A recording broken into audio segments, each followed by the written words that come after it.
کہ یہ force Hamas کو ڈسارم بھی کرے گی، لیکن جو انیشل جب یہ پروپوزل دیا گیا تھا اس کے اوپر حماس نے اور اسلامک جہاد نے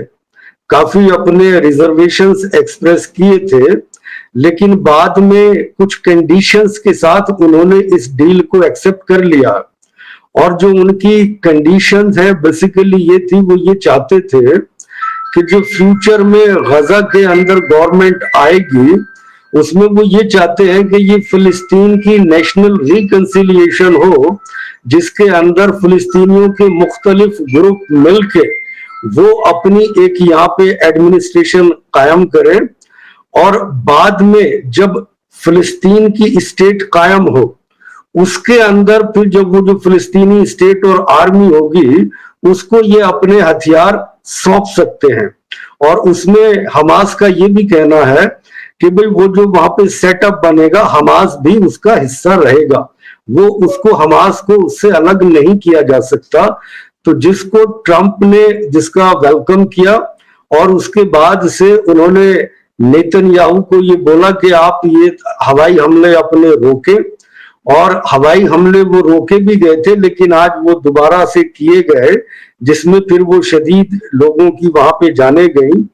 اب جو آگے اس کا مرحلہ یہ ہے کہ ان ساری ڈیلز پہ ڈسکشن کے لیے مصر کے اندر اسرائیل کے جو نیگوشیٹر ہیں وہ پہنچ چکے ہیں، حماس کے نیگوشیٹر وہاں پہ رہیں گے، اور جو امریکہ کے ریپرزینٹیٹیو ہیں وٹکاف اور جیرڈ کشنر جو ان کے سن ان لا بھی ہیں وہ بھی وہاں پہ پہنچیں گے۔ اور یہ جو انیشیل ڈیل ہے جس کو ٹرمپ ایک طرح سے اپنا پریسٹیج ایشو بھی بنا کے دیکھ رہے ہیں، اس بارے میں بات چیت ہوگی کہ اس کو کیسے امپلیمنٹ کیا جا سکتا ہے۔ میری نظر میں اگر حماس کے نظریے سے یا اسلامک جہاد کے نظریے سے دیکھیں، وہ دو تین چیزیں اس میں یہ چاہتے ہیں اس سمجھوتے سے۔ اور پہلی جو ڈیل ہے جو حماس یا وہ فلسطینی مزاحمتی گروپ جو غزہ کے اندر اسرائیلی فورس کا سامنا کر رہے ہیں، انہیں اس بات کا بڑا احساس ہے کہ دیکھیے پچھلے 2 سالوں میں جس طرح سے ان کے سارے انفراسٹرکچر کو ڈسٹروائے کیا گیا، ان کی سویلین آبادی کو خاص طور سے عورتوں اور بچوں کو نشانہ بنایا گیا، اور جس طرح سے وہاں پہ غزہ کے اندر ایک ٹائم پہ پانی کی بھی اور غذا کی بھی قلت پیدا کی گئی، تو وہ یہ چاہتے ہیں کہ اپنے عوام کی ان تکلیفوں کو دور کیا جائے۔ لیکن اس میں ان کے 2 کنسیڈریشن ہیں جب یہ نیگوشیشن شروع ہوں گے کل۔ پہلا ان کا وہ ایسی سیکیورٹی گارنٹیز چاہتے ہیں کہ اگر وہ اسرائیلی کیپٹیوز کو جو ڈیڈ یا الائیو ہیں اگر انہیں وہ ریلیز کرتے ہیں تو کوئی ایسا تو نہیں پچھلی بار کی طرح کہ اسرائیل اپنے کیپٹیوز حاصل ہونے کے بعد دوبارہ سے غزہ کے اوپر حملہ کر دے۔ تو بیسیکلی وہ یہ کوشش کریں گے کہ ایسی فارم انہیں سیکیورٹی گارنٹیز ملیں کہ اگر وہ اسرائیلی کیپٹیوز کو چھوڑتے ہیں اور ان کے بدلے میں جو فلسطینی وہ چھوڑے جائیں گے، اس کے بعد اسرائیل اس پوزیشن میں نہ رہے کہ وہ دوبارہ سے اپنے آفینسو آپریشن غزہ کے اندر ریزیوم کر سکے۔ دوسری ان کی کوشش یہ رہے گی کہ بھئی جو بھی فیوچر میں غزہ کا ایڈمنسٹریشن وہاں پہ آئے گا وہ یہ چاہتے ہیں کہ وہ انٹرا فلسطینین ہو، فلسطین کے جتنے بھی گروپس ہیں ان میں فتح بھی ہے، اسلامک جہاد بھی ہے، حماس بھی ہے، اور جو بہت سے مختلف گروپ ویسٹ بینک کے اندر بیسڈ ہیں، یہ ان کے بیچ ریکنسیلیشن ہو کے اس سمجھوتے کے تحت یہاں پہ انٹرنل ایڈمنسٹریشن آئے۔ اور ان کی یہ بھی کوشش رہے گی کہ یہ ایڈمنسٹریشن ویسٹ بینک کو اور غزہ کو جوڑ کے ایک سنگل فلسطینی اسٹیٹ وہ بنائیں۔ اور ایک یہ ہے کہ دیکھیے الیکشن میں جائیں، الٹیمیٹلی کون لوگوں کا ریپرزینٹیٹیو ہوگا وہ تو عوام طے کرے گی۔ تو حماس کی ابھی تک جتنی بھی میں نے ان کے اسٹیٹمنٹس دیکھے ہیں اب یا اس سے پہلے، یہ ان کی کوشش رہے گی کہ ان نیگوشیشن سے وہ یہ چیز امریکہ اور اسرائیل سے حاصل کرے۔ اچھا، دوسری طرف ہم دیکھتے ہیں کہ اگر آج کے ٹائم پہ آپ دیکھیں تو ایسا لگتا ہے کہ دیکھیے خطے کے جو بہت سارے عرب اور مسلم ملک تھے انہوں نے حماس کے اس آفر کو، اس کنڈیشنل ایکسپٹنس کا ویلکم کیا ہے، اور جو ٹرمپ نے آفر کیا تھا اس میں بھی انہوں نے اپنی کنسنٹ دی تھی. تو وہ لوگ چاہتے ہیں کہ غزہ کے اندر جنگ بندی ہو. تو اس خطے کے کنٹریز بھی چاہتے ہیں, ایسا لگتا ہے امریکہ بھی چاہتا ہے فار ویریس ریزنز. لیکن اس سارے راستے میں ایک ہی سب سے بڑی رکاوٹ ہے اور وہ ہے نیتن یاہو. اب ہمیں یہ دیکھنا ہوگا کہ نیتن یاہو آخر اس سمجھوتے سے کیا چاہتے ہیں اور وہ کن کنڈیشنز کے اوپر سمجھوتے کے لیے تیار ہو سکتے ہیں. ہم نے پہلے بھی بیچ میں یہ ڈسکشن کیا تھا کہ آج جو اسرائیل کی پوزیشن ہے, ان کے جتنے بھی پہلے سیکیورٹی کے چیف رہے یا ملٹری انٹیلیجنس کے چیف رہے, وہ سب ملٹری آپریشن کو اپوز کر رہے تھے اور وہ یہ چاہتے تھے کہ غزہ کے اندر سیز فائر ہو. اس کے علاوہ جو ان کے ملٹری چیف ہے ایال زمیر صاحب, انہوں نے بھی جو غزہ سٹی کے اوپر آپریشن کا پلان بنایا تھا, نیتن یاہو نے اپنی کیبنٹ میٹنگ کے اندر اس کو اپوز کیا تھا. لیکن اس کے باوجود جب ان کو آرڈر ملا تو انہوں نے اس کو آپریشن کو امپلیمنٹ کیا. تو یہ ساری چیزیں, اس کے علاوہ جو وہاں پہ کیپٹیوز کی فیملیز ہیں ان کا بھی ایک بہت بڑا پریشر ہے. جیسے آپ ہی کے ابھی اسپیکر وہ بتا رہے تھے, وہ خود سڑکوں پہ ہیں اور بہت بڑی تعداد میں. تو اگر ایک طرح سے دیکھا جائے اسرائیل کے جتنے بھی انسٹیٹیوشنز ہیں یا ان کا جو پولیٹیکل سسٹم ہے, یہ جو ان کا سیکیورٹی اور انٹیلیجنس کا نظام ہے, وہ سب بھی اس سیز فائر کے فیور میں ہے. اس کو جو اپوز کرنے والی ہے وہ دو ہارڈ لائن پارٹی ہے, ایتمار بن گویر کی اور اسموٹریچ کی, اور تیسرے جو سب سے بڑی رکاوٹ ہے وہ نیتن یاہو خود ہے. اب اگر آپ دیکھیں کہ دیکھیں نیتن یاہو اس سیز فائر سے کیا چاہتے ہیں اور کن حالات میں وہ سیز فائر کے لیے تیار ہو سکتے ہیں. میری نظر میں دو تین چیزیں ایسی ہیں جس سے کہ نیتن یاہو اپنے لیے ٹرمپ سے اور اس سیز فائر سے چاہتے ہیں. وہ سیز فائر کو اس طرح سے چاہتے ہیں تاکہ وہ اپنی اسرائیلی عوام کو یہ سیل کر سکیں کہ یہ ان کی بہت بڑی وکٹری ہے. ان کی سب سے بڑی کوشش یہ ہے. ان کی دوسری کوشش یہ رہے گی کہ اسرائیل کے اندر جو ان کے اوپر کرپشن کے اور مس یوز آف آفیشل پوزیشن کے چارجز لگ رہے ہیں,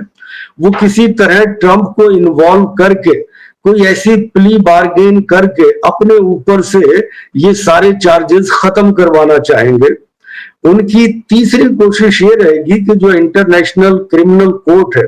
یا انٹرنیشنل کورٹ آف جسٹس میں جو اسرائیل کے خلاف فیصلے ہوئے ہیں یا جیسے نیتن یاہو کے اگینسٹ بھی ارسٹ وارنٹ ہے,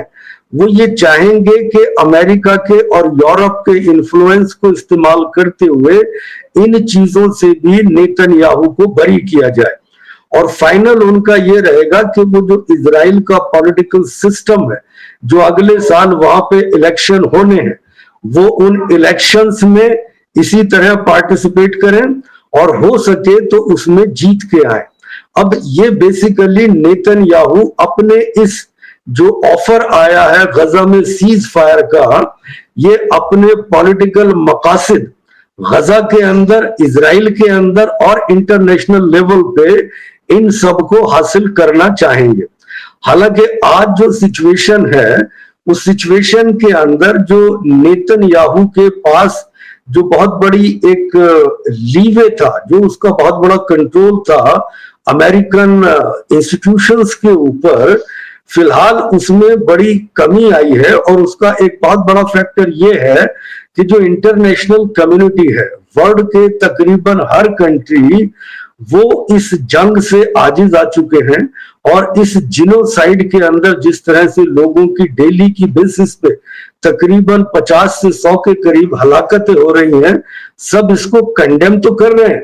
لیکن وہ اپنے آپ کو بے بس سمجھتے ہیں اور کوئی ایسا پریکٹیکل قدم اٹھانے کی پوزیشن میں نہیں ہے. لیکن وہ چاہتے یہ ہے کہ کسی طرح سے یہ سیز فائر ہو جائے.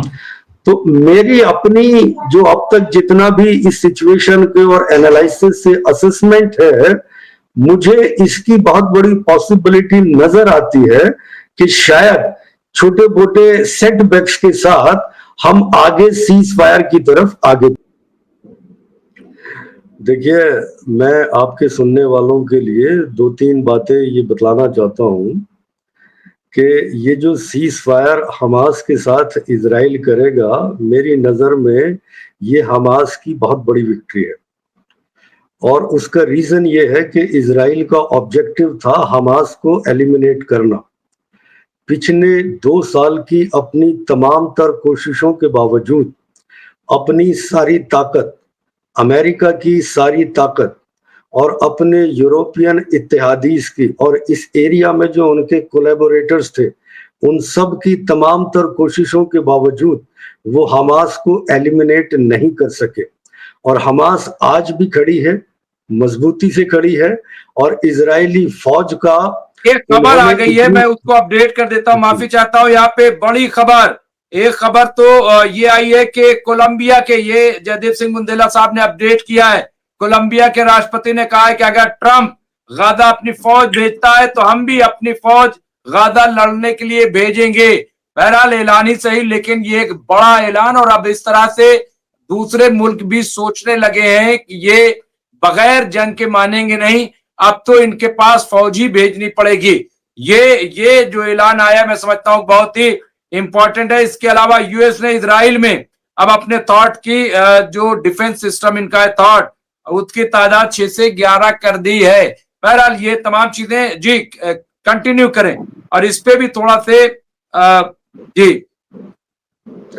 دیکھیے، میں یہ عرض کر رہا تھا، میری نظر میں، میرے ملٹری انالائسس کے اندر یہ حماس کی بہت بڑی فتح ہے، اور وہ آرمی جو 2 سال تک ان تمام جو اسرائیل کی، امریکہ کی، ان کے یورپین الائز کی قوت ہے اس کو نہیں ہرا سکی، تو یہ حماس کی بہت بڑی جیت ہے۔ اور جتنی یہ ڈیلز ہو رہی ہیں ان کے اندر وہی ساری چیزیں ہیں جو پچھلی بار بھی طے ہوئی تھی، کہ اتنے سارے فلسطینی سیکیورٹی پرزنرز اسرائیل ریلیز کرے گا، وہاں پہ سپلائی لائن آئے گی، بہت بڑی سپلائی وہاں کے لوگوں کو دی جائے گی، اور وہاں پہ ریکنسٹرکشن ہوگا، ریہیبلیٹیشن کا پروگرام ہوگا۔ جو اسرائیل کا ارادہ تھا وہ غزہ کو خالی کرا کے، حماس کو ایلیمینیٹ کر کے وہاں پہ اسرائیلیوں کو بسانے کا تھا، ان میں وہ اپنے کسی ارادے کے اندر کامیاب نہیں ہوئے۔ اور جو آپ کے ویورز بہت سارا ایک سوال یہ اٹھا رہے ہیں کہ کیا حماس کو ڈسارم کیا جائے گا؟ ملٹری ٹرم میں ایک چیز یاد رکھیے، ڈسارم تبھی کیا جاتا ہے کسی فورس کو جب وہ میدان جنگ میں ہار جاتی ہے۔ اگر اسرائیل اور امریکن سپورٹ کے باوجود حماس کو وہ ملٹریلی غزہ کے اندر نہیں ہرا سکے، تو جو بھی اسٹیبلائزنگ فورس وہاں پہ پہنچے گی اس کی اتنی قوت نہیں ہوگی کہ وہ بائی فورس حماس کو ڈسارم کر سکے، یہ یاد رکھیے گا۔ اگر آپ نے ڈسارم کروانا ہے تو پہلے جنگ میں اسے ہرانا پڑے گا، اس نے جنگ میں تمہیں ہرا دیا ہے۔ 2 سال کی تمام تر کوششوں کے باوجود وہ آج بھی بہادری سے لڑ رہے ہیں، ان کی تعداد بھی بڑی ہے، ان کے ہتھیار بھی امپروو ہوئے ہیں۔ ان کا جو نقصان ہے کہ ان کی عورتیں اور بچے جنہیں آپ نے نشانہ بنایا، وہی ایک بہت بڑا ان کے لیے نیگیٹو فیکٹر ہے۔ تو میری نظر میں یہ ڈیل بہت اچھی ہے، کسی کو اس سے ہتاش یا نراش ہونے کی ضرورت نہیں ہے۔ اور یہ فیوچر جو ہے، آپ ایک چیز اور دیکھیے پولیٹیکلی اسپیکنگ، کہ ابھی تک یہاں پہ اسرائیل کا ایکسکلوسیو کنٹرول تھا غزہ کے اوپر، انہوں نے چاروں طرف سے اس کی گھیرا بندی کر رکھی تھی، لیکن ابھی ایک تھرڈ فورس وہاں پہ انٹر کر جائے گی، اور یہ جو فورس ہوگی یہ غالباً عرب اور مسلم کنٹریز کے اوپر بیسڈ ہوگی۔ ان کی کسی آرمی میں اتنی ہمت نہیں ہوگی کہ وہ حماس کے اگینسٹ فورس کا استعمال کرے، اور وہ جو فورس ہوگی اس کے اوپر اسرائیل کا بھی زور نہیں چلے گا۔ یہ سارے پولیٹیکل انڈیکیٹرز ایسے ہیں کہ اسرائیل کا کنٹرول جو غزہ کے اوپر تھا وہ ان کے ہاتھ سے نکل جائے گا۔ تو میری نظر میں یہ ڈیل بہت بہتر ہے، جو انہوں نے اپنی تھوڑی بہت کنڈیشنز رکھی ہیں وہ بہت ہی میننگ فل ہیں، اور ہتھیار اس لیے نہیں ڈالے جا سکتے کہ بھئی آپ انہیں ہرا نہیں پائے ہیں، بلکہ انہوں نے اسٹینڈ اسٹل بیٹل آپ کے ساتھ لڑا ہے۔ تو میری نظر میں یہ بہت اچھی ڈیل ہے، میں چاہتا ہوں کہ یہ ڈیل آگے بڑھے۔ اس میں جو آپ نے بات کہی کہ سب اپنی اپنی طرف سے اس طرح کی باتیں دھمکیاں دے رہے ہیں، اسے ہم کہتے ہیں پوسچرنگ۔ وہ سب اپنے اپنے ٹارگٹ آڈینس کو اپنی میسیجنگ کر رہے ہیں کہ یہ ڈیل ہمارے حق میں ہے، یہ ایک طریقہ ہوتا ہے پولیٹیکل ایکٹرز کا اپنی بیس کو مضبوط کرنے کا. ان تمام تر دھمکیوں کے اور ان تمام تر نیریٹیوز کے باوجود مجھے ایسا لگتا ہے کہ اس جو سیز فائر ہے اس میں جو حماس نے اپنی کنڈیشنل ایکسیپٹنس دی ہے یہ میری نظر میں ان کی بہت بڑی فتح ہے. اور مجھے نہیں لگتا کہ جو بھی اسٹیبلائزنگ فورس وہاں پہ آئے گی اس سے اسرائیل کا کنٹرول غزہ کے اوپر اور باقی ویسٹ بینک کے اوپر بھی میری نظر میں کمزور ہوگا اور ایک فلسطینی اسٹیٹ قیام میں آئے گی. کیونکہ جس طرح سے اس جنگ کے بعد دنیا کے اتنے سارے ملکوں نے اور خاص طور سے اسرائیل کے اتحادیوں نے فلسطین کو ایکسپٹ کیا ہے میری نظر میں یہ اس دشا میں ایک بہت بڑا قدم ہے. جی ممتاز.